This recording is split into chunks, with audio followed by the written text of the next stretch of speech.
Okay, mics are recording. Your mic is on. My mic is on. Are you ready? Yeah. Why'd you look nervous? I'm not nervous, just start. Okay. I'm starting now. So, this is the first episode of a new series that we're calling Hot Topics. You have the pleasure of being the first guest. So, and it's quite a hot topic for you to tackle. Okay, so we're going to speak today for all of our listeners about a very, I would say, very, very polarizing topic. Obviously, everyone's got their own views on programming, what sort of good programming looks like, what should be involved in the programming, what they want to work on. But we're going to speak today specifically on the programming for CrossFit Orpington.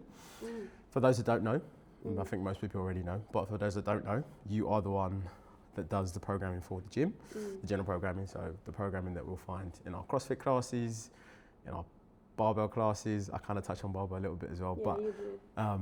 gymnastics, sweat, at the moment high rocks, all of the group training programming you do. Obviously, if someone is doing personal training, then that's going to look a little bit different, right? So whoever's doing PT, we're obviously going to take that programming for that individual, but the group programming is done by yourself. So I think today we just want to touch on why we do the programming the way that we do it, and give you an opportunity to explain to our audience of 5 listeners about Hopefully more. but about why you structure it the way you structure it, and kind of your experience in CrossFit and why you program the way you program. Okay, I can't go in circles now. So I'll start with my first question, and then I'll let you. Can I just say one thing? Yeah, go for it. For all our people, that especially that watching, Richard, that's for you. This is a green hoodie. It's not grey. So you've got your point. This is definitely a green hoodie. 100%. It's not grey. This is grey. You know what? I'm gonna decide. I'm gonna lose this battle. It's fine.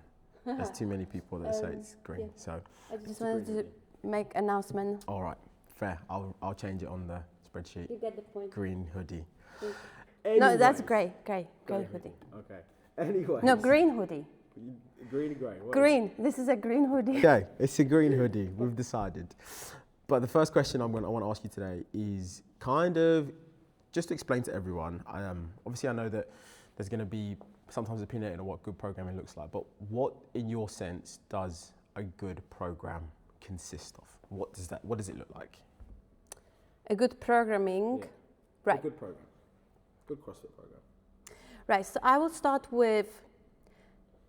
A good programming doesn't exist. Why'd you say that? Well, how can you say that? That's quite controversial. Right. What exists is programming that works. Okay. That gives you results, right? So we know that CrossFit works. That's like baseline. It works. Yeah. Now, you can have a bit more effective programming or less effective programming, but both will give you the results because CrossFit works. Okay. Yeah. Now, with good programming, like you said, what I consider as a good programming, I want to see people progressing in our gym. Yeah. I want to see that they go from knees to chest to toes to back. I want to see the improvement in their core strength, in their overall body awareness, which I can only see over months of their training, consistent training. Okay. Right? So after 3 months, if you've been with us, there is not much I can compare to, and that's okay. You have to be consistent, and you need to be patient as well. Okay. So I'm kind of being devil's advocate here.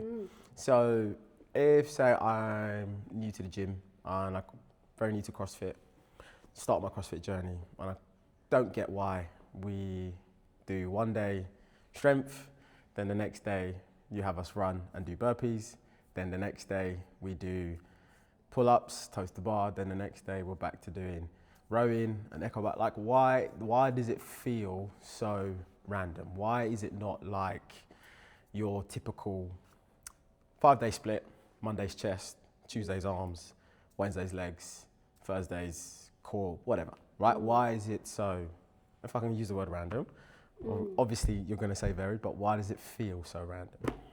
Right. So the beauty of CrossFit is really that we're not specializing.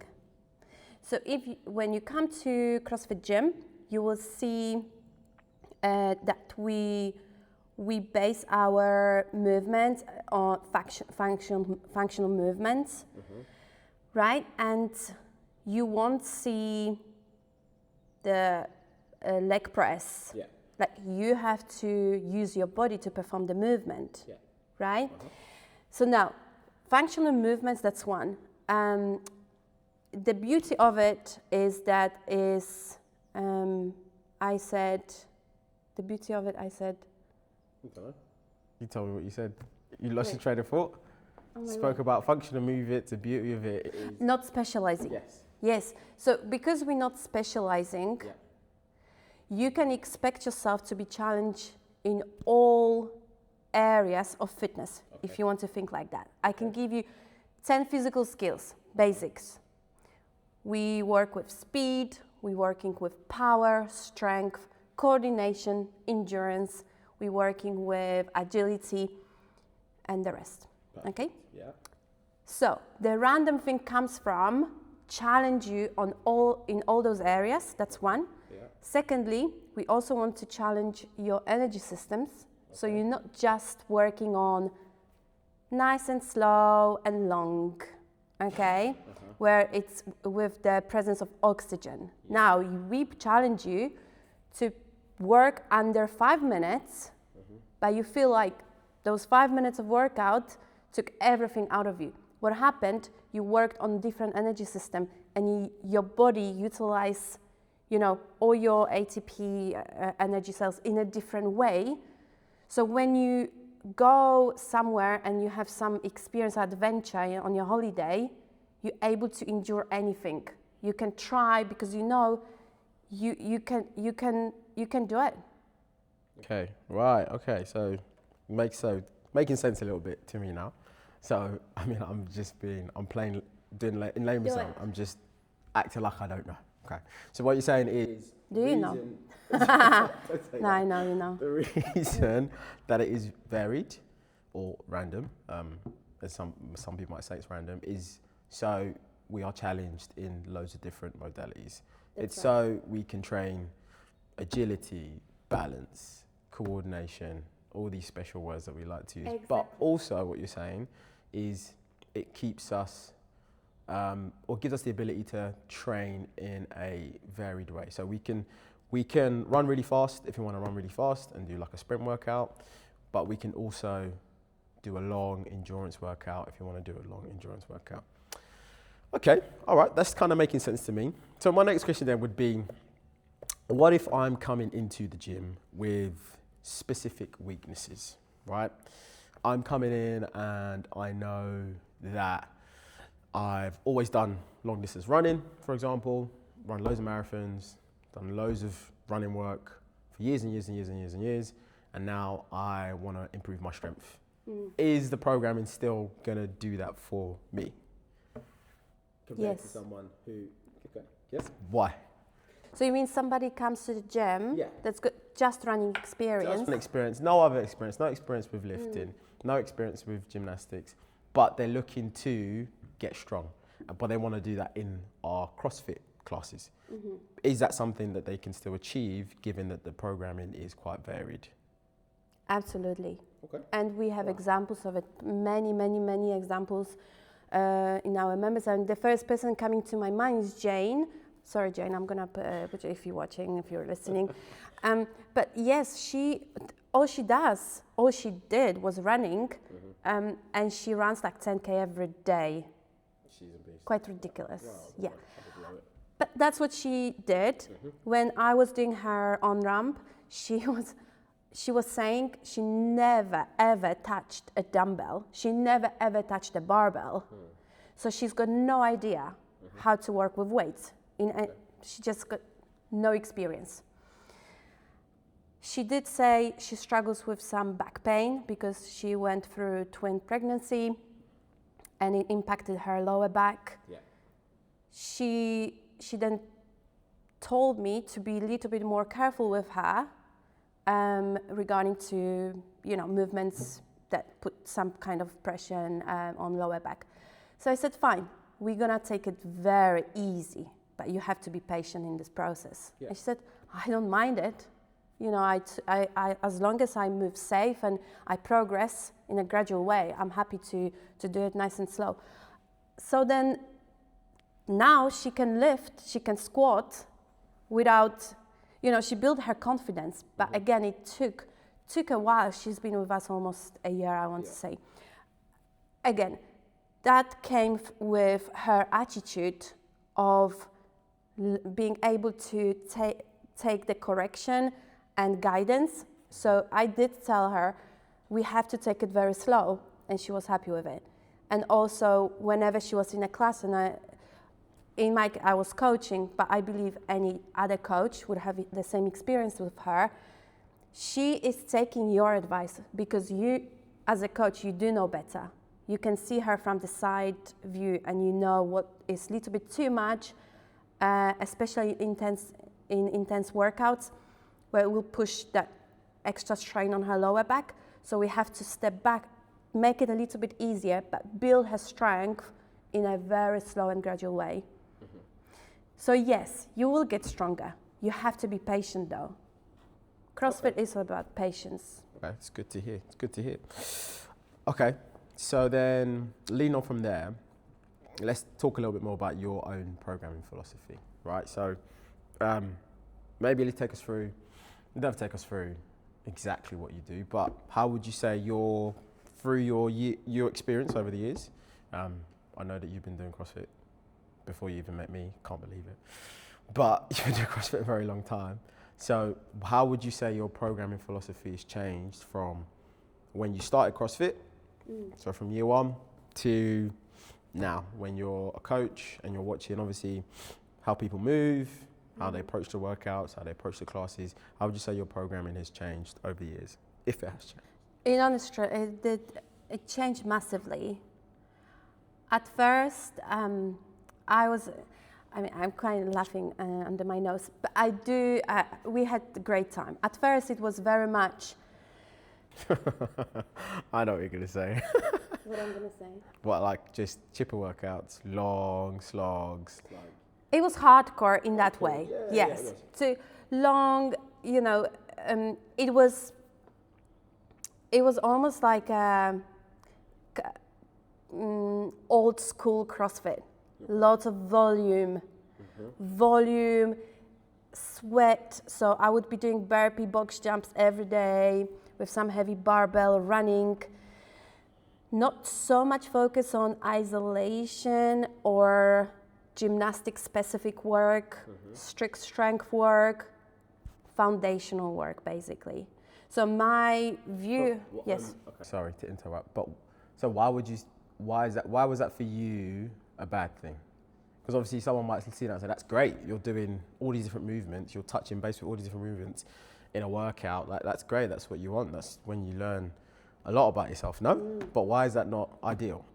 Yes, it feels great, it's like a honeymoon period. Right, yeah. You have a lovely first year or whatever because you can see so much improvement and you can run faster and you can do more burpees in a minute and you know you can do so much more. At the same time, you hinder your own progress in the long run. So you have to, if you don't get the foundation right, it will catch up on you at some point. Okay. If you skip mobility work, it will catch up on you in maybe 5 years, but it will. You will hit the plateau. Yeah. Yes. So to avoid that, you do need to work on foundations, which are, you know, basically core strength, lats, skill work, where you just take your time. You aware of deload week for you individually, and you have to see the bigger picture, not just in a moment. The first years of CrossFit was so great because was great and very like a learning process for me. Looking back, we had great time. because it's just volume, and your muscle mass increase, and it's awesome. Your quality movement, we can now. Technique wasn't there. Technique was half-hearted, I would say, because the more important was a hardcore and go hard, fast, and which is great. But me looking back, I know the foundations are the most important, and that will pay off years from now, and that is more important for me. So me doing CrossFit for 10 years, I myself kind of hit plateau, but quite like I thought, why am I stuck on 95 kilo clean and jerk?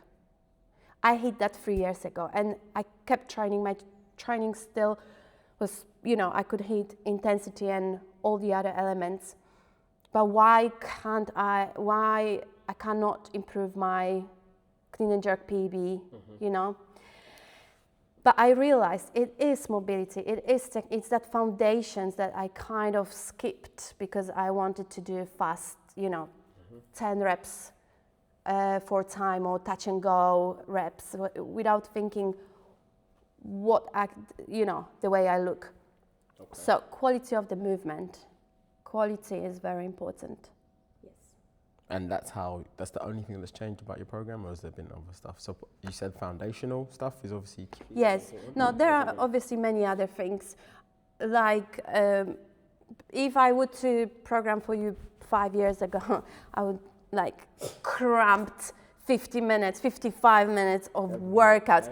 I would give coach 5 minutes to just get you through the warm-up, cool down, put the barbells away. But I'm not doing that anymore. I've learned and I've seen that much more effective way of doing this is to make smaller bites for longer run. Okay, very good. Is there anything that you would want to add on top of what you just said? Yes, so I mentioned about the deload weeks for people. We do have members that train, 6 times a week. And those people are very committed and it's great. Mm-hmm.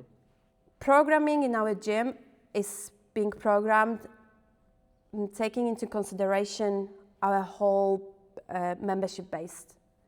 So we have over 100 members. I need to look at bigger group of people. I can't just program for individuals or those who wants to compete or have a very specific way, because that is unfortunately personal training programming, right? Yeah. So I do need to look at overall and saying that if you train 6-7 times in our gym and you have aspirations to compete, you have to manage your recovery to be able to keep the intensity of the workouts. Right, okay. Now, with that, make sure you do think about your deload weeks, because that's where your body kind of goes, resets. Yeah. Yes. So if you train 4 weeks hard, you've done some PBs, you had your, fast, and you've hit your maximum effort on intense workouts. Mm-hmm. After 4 to 6 weeks, take a deload week. Be intentional about this. So with a deload week, because you keep saying deload week, I'm not sure if everyone knows what a deload week is. Yeah. Would you say that's you taking the complete week off, or is that you approaching the workout in a way knowing that you might not go for 100% intensity, or you might not completely crush yourself in the workout? Like, is that what you're saying, or are you saying just take a week out, maybe go for a walk, go for a run? Explain how you would approach a deload week then. Deload week is a week where you work about 70%, right. 60 to 70% of your max effort, as well as less volume. So if you normally do 2 hours on Mondays, 2 hours on Wednesdays, you would maybe do 1 hour, or you would go super light on barbell. Right. with deload week is to be intentional about your approach to workouts. Okay. So you want to just scale back, whatever that means for you. So it's not necessarily taking a week off. No. You're not telling people to just stay away from the gym. Of course not. We love having you guys here. But what you're saying is change your mindset in how you approach the workout. Yes. Right, so every sort of 4 to 6 weeks of hard training, maybe have a week where you approach the workout in a way, or the workouts in a way where you know I'm taking my foot off the pedal a little bit here because I want to give my body a chance to recover so I can go again. Exactly. And you're intentional about your stretching, add some time to stretch. Then if you really consider, if you're like me, is the microphone working? Yeah, you just turn it, it's okay. It's fine. Oh. If you like me, obviously your name is going on board and you want to still look good, giving your time or weight. So I suggest if you intentionally decide this is my deload week, from Monday to Sunday, you do not compromise, you don't question it, you just take the deload week, you go to the coach before the class and say, please don't take my score today, actually for the whole week, because it is my deload week. And I'm making this very clear to myself and to you, so you're not tempted, because it's very easy. You've got your buddies, you know, you buddies, but then in your head you think I'm gonna beat you, and then you're like, oh, it's my deload week, but I cannot miss this opportunity. So you. Sorry, but we finish. I'll keep interrupting. Go on. So same for that week. Just take it easy. And would you say that's more for the individuals who obviously have aspirations to compete, or is that just for anyone at all? Like, if I'm someone who only trains twice a week, do I need a deload week? No. Okay. Fair. You don't need deload week. Okay. You need deload week when you train 5-6 times a week. Okay. Cool. Awesome. Anything else that you want to add before I wrap it up? Movement standard. Go for it. Talk about them. Or do you want to save that for another one? Because this was about programming. How long are we going for? We've probably been going for 20 plus minutes. Should we save it for episode 2? Okay, yeah. Yeah, I think let's... Before the open. Yeah, that's a good one. Maybe before the open and before some competitions. Movement standards. So, first hot topic, programming. Thank you very much, head coach Magda, for talking about programming. I hope that's cleared up for everyone, and hopefully now when they see the programming in class, it kind of makes sense a little bit in terms of what they're doing. One thing we say, coming back to the very first question, good programming, you can try different programmings, you can, and there are great, there are structured programs, which is great. You need to follow something, you need to follow plan, it needs to make sense. You can't do squats Monday, squats Tuesday, squats Wednesday. That will never work. You will just fatigue. You need to work with intensity, then you need to work on strength, skills, and include all of this. The truth is, you as an athlete can make any programming good. With your attitude, the way you train, I can give you 100 burpees for a time. Half of the class can complain because they're gonna have a wrong attitude to it. They're not gonna do so great. And then the other group of people will take that challenge. What can I do to keep certain number of reps per minute? And that will push me over the edge when it comes to the last 10 reps. So even though it looks awful, it looks not inviting at all, but you as an athlete, you make up your mind, whatever it takes, I do it. And I myself know that 15 reps per minute is my max, so maybe I keep 12 per minute for 7 minutes and see how many I have left, and then I push the very last bit. So you have to have a good attitude. I'm very proud of our group of members because I know most of them have this attitude. They take it, whatever coach explains and suggests, they will take it on board, and I can see the progress. We can see the shift happening in the fitness and the confidence, just overall in skills and trying different things. So I know many people don't want to hear it, but me trying different programs, I love mayhem. I've seen Paul Warrior's workout. I follow different programs, and they're all great. Ultimately, it comes down to you as an athlete, to your attitude, to your mental toughness, and then you will get the results according to that level of your expectation. Okay. So, to kind of leave it as one phrase, what you're saying is the program is the program, but it comes, half the battle is the mindset of the individual. Is that what you're saying? So it comes down to knowing that sometimes what is on the board might not be what you want to see. Let's be real. Might not be what you want to do, but it's having the mindset of saying, right, even if it's something that I don't necessarily enjoy or I'm not necessarily good at, I'm still going to work on this. Yes, and you meet yourself where you're at.